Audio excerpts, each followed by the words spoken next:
Good evening, everyone. Good evening. Of course, I am so proud and so pleased to be here this evening. It's such an honor to be recognized by New Directions.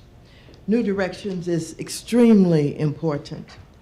It has been a part of my congressional career, and I hold up the accomplishments of New Directions as one of my successes. So I'm very pleased to be here this evening and to be honored. Gregory Scott, you're doing a great job. Thank you very, very much. Give him a big round of applause.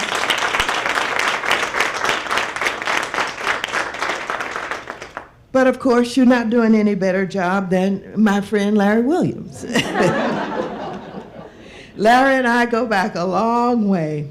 We're back at the beginning of New Directions, and I've seen this organization grow, become strong, and save lives, and be involved in ways that even those of us who started out with New Directions never dreamed could possibly happen.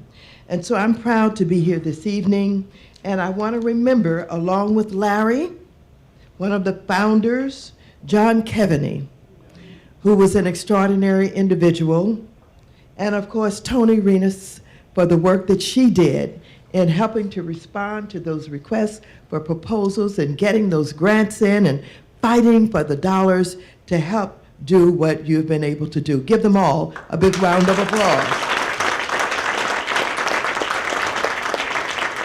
I'd like to thank the Board of Directors. Boards of Directors are very important to organizations like this. They give of their time, they give of their money, they give up their contacts in order to make the organization work. And without a good board, it's just not possible to get things done. Give the board a big round of applause. And of course, the staff. We thank the staff for wanting to do the work to assist veterans. And we're very proud that New Directions have been able to have good staff working with them. Give them a round of applause also. Again, New Directions is very special to me, and I will always treasure this recognition. As President Scott mentioned, I was proud to lead efforts over 2 decades ago to enact legislation to obtain a 50-year lease for a vacant building on the West Los Angeles VA grounds that established New Directions, and secure a $1.5 million grant for 2 residential facilities. Since you first opened your doors, you have been dedicated to ensuring a decent quality of life for all of our homeless and at-risk veterans by providing essential services such as housing referrals, substance abuse treatment, and advocacy for victims of military assault daily.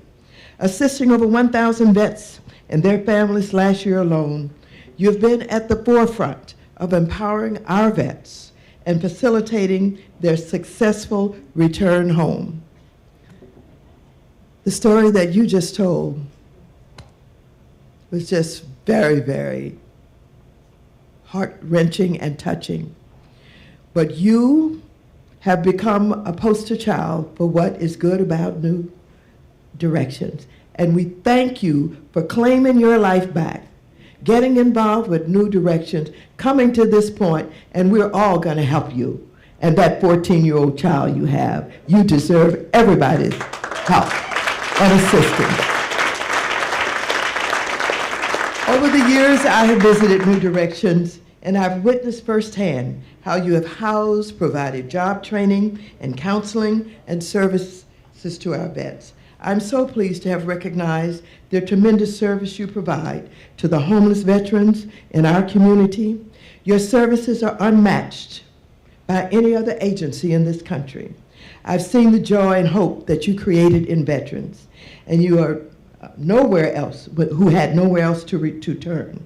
I feel especially blessed to be able to use my congressional office and my title as U.S. Congresswoman to aid and assist our homeless and at-risk veterans by working with New Directions in every way I possibly can. It is fitting that your theme for this evening is saluting Sheroes, as we celebrate Women's History Month across the nation and Military Women's History Week here in California. Women are the fastest growing population in the country within the Departments of Defense and Veterans Affairs.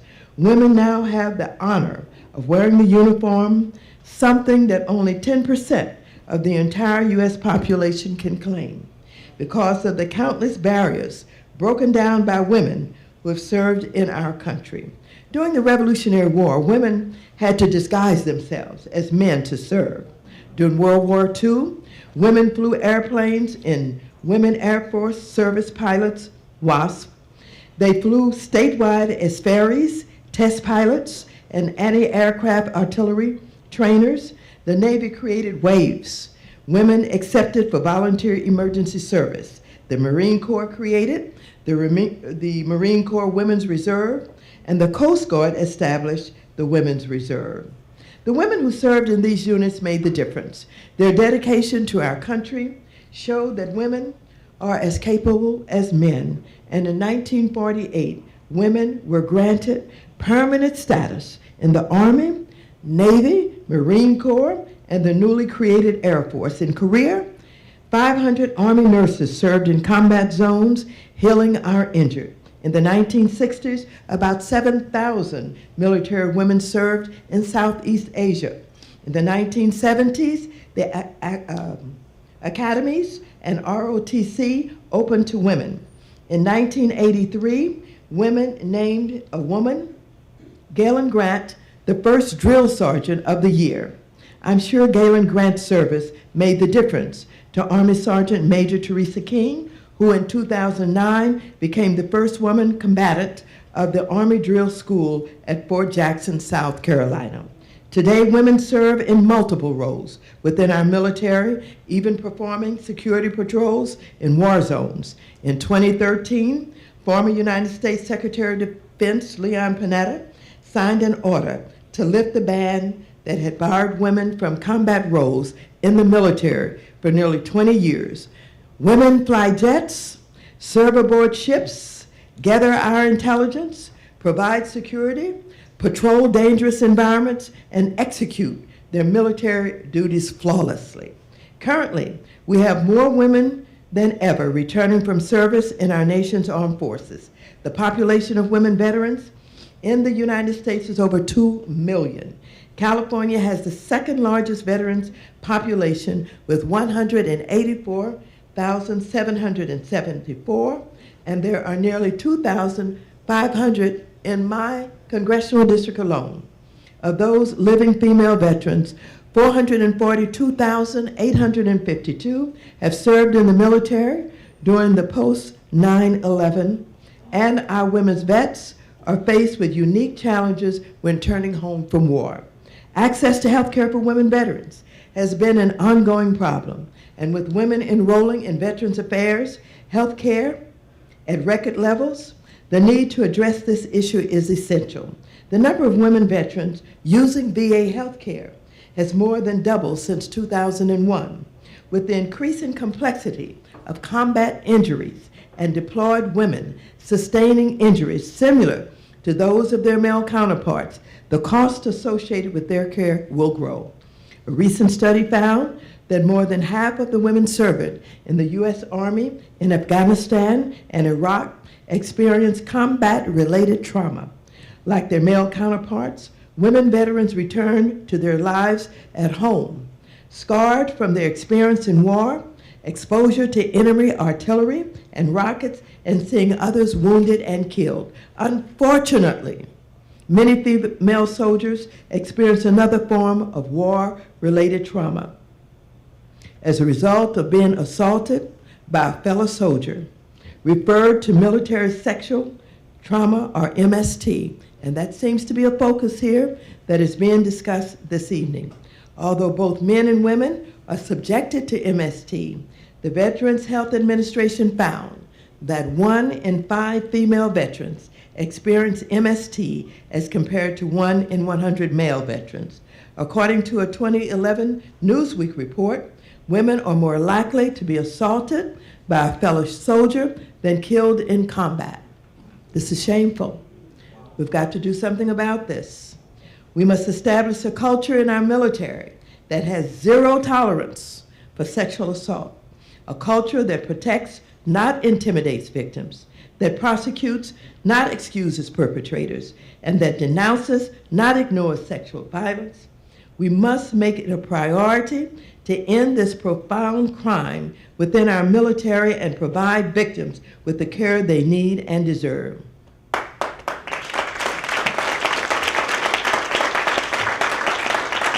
We don't have time to go into what's happening in the Congress of the United States. As you know, we just lost an effort on the Senate side when Senator Gillibrand had a good bill to deal with the command and making sure that we correct the way that that works so that we could have real justice for women. And so there's another bill, many of us think not as good, but we've got to work to make sure that the United States Congress pays attention and we pass a bill that will not allow generals, as we saw today, go reprimanded instead of prosecuted.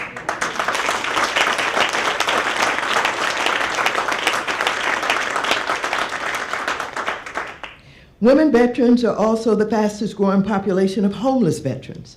In HUD's most recent annual homeless assessment report, an estimated 7.8% of veterans living in emergency shelter or transitional housing are women. And this number does not represent the number living on the street or other places not meant for human habitation. The ability of the VA to meet the needs of this unique population has posed many challenges. While they have made strides in overcoming these challenges, much still needs to be done. According to the Bureau of Labor Statistics, the number of women veterans in the civilian labor force that were unemployed in 2013 was approximately 97,000. Another 815,000 were not even in the labor force. This is simply unacceptable. Our women veterans have extraordinary skills, abilities, and commitment, and I know employers want their employees, that they want their employees to have. We must devote the proper resources to keep women veterans and help them to find their jobs. In 1991, when I was first elected to Congress, I served on the House Veterans Affairs Committee. In 1993, as a member of this committee, I introduced a bill to establish a Center for Women Veterans at the Department of Veterans Affairs. It was H.R. 3013.